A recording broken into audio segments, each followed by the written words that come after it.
اور اہل دل کیا فرماتے ہیں اس مسئلہ میں کہ جو بہشتی دروازہ ہے، بہشتی دروازے کی اصل حقیقت کیا ہے، کب سے شروع ہوئی؟ بہشتی دروازہ حضرت مختلف روایات ہیں۔ حضرت بابا فرید الدین گنج شکر رحمۃ اللہ علیہ اس کی مختلف کیفیات بیان کی جاتی ہیں۔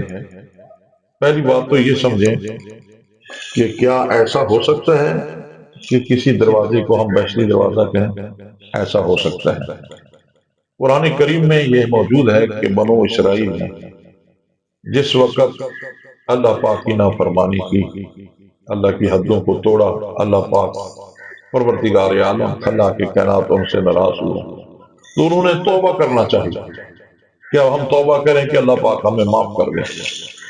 تو ان کی توبہ کا طریقہ قرآن پاک میں موجود ہے۔ اللہ پاک نے انہیں حکم دیا، پروردگار عالم نے، کہ فَادْخُلُوا الْبَابَ سُجَّدًا وَقُولُوا حِطَّةٌ نَغْفِرْ لَكُمْ خَطَايَاكُمْ، دروازے سے داخل ہو جاؤ سجدے کی حالت میں، یعنی گردنیں جھکا کے، اور اللہ کی بارگاہ میں کہو حِطَّةٌ، اے اللہ ہمیں بخش دے۔ فَادْخُلُوا الْبَابَ سُجَّدًا وَقُولُوا حِطَّةٌ نَغْفِرْ لَكُمْ خَطَايَاكُمْ، گردن جھکا کے جب اس دروازے سے گزرو گے اور میری بارگاہ سے مغفرت طلب کرو گے تو ہم تمہاری گناہوں کو معاف کر دیں گے۔ تو اب بنی اسرائیل کے لیے اگر ایسا دروازہ ہو سکتا ہے کہ جس سے وہ گزریں، ان کے دلوں میں فقط پروردگار عالم کی بارگاہ میں معافی کی طلبگاری ہو، بخشش کی تمنا ہو، تو اللہ پاک ان کو بخش سکتا ہے، ان کے لیے وہ دروازہ جنتی ہو سکتا ہے۔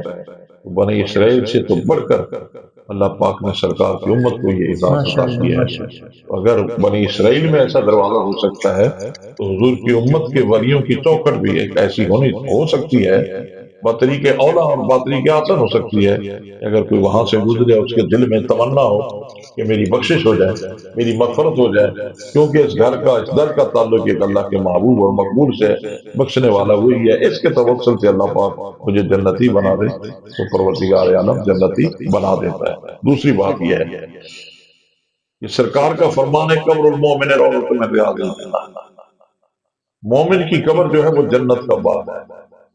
رب ذوالجلال اگر ایمان والوں کی قبر کو جنت کا باغ قرار دیتا ہے تو پروردگار عالم ایمان والوں کی چوکھٹ کو بھی تو جنت قرار دے سکتا ہے۔ بے شک تیسری بات یہ ہے کہ رب کائنات کے محبوب نے فرمایا کہ الجنت تحت اقدام امہاتکم، جنت تمہارے ماؤں کے قدموں کے نیچے ہے۔ ماں چاہے گئے جیسی بھی ہو، گناہ گار ہو، خطا کار ہو، نیک ہو، متقی ہو، جیسی بھی ہو، اولاد کے لیے اس کے قدموں میں جنت رکھ دی گئی۔ تو جب مطلقاً اللہ پاک ماں کے قدموں میں جنت رکھ سکتا ہے تو محبوبہ نے خدا کے قدموں میں جنت کیسے نہیں رکھ سکتی؟ جو اللہ کے محبوب ٹھہرے، مقبول ٹھہرے، تو ان کی چوکھٹ بھی پروردگار عالم اللہ کے کائنات کے بارگاہ میں یہ مقام اور شرف رکھتی ہے کہ اگر کوئی وہاں سے گزر جائے تو وہ بھی جنتی ہو سکتا ہے۔ ماشاء اللہ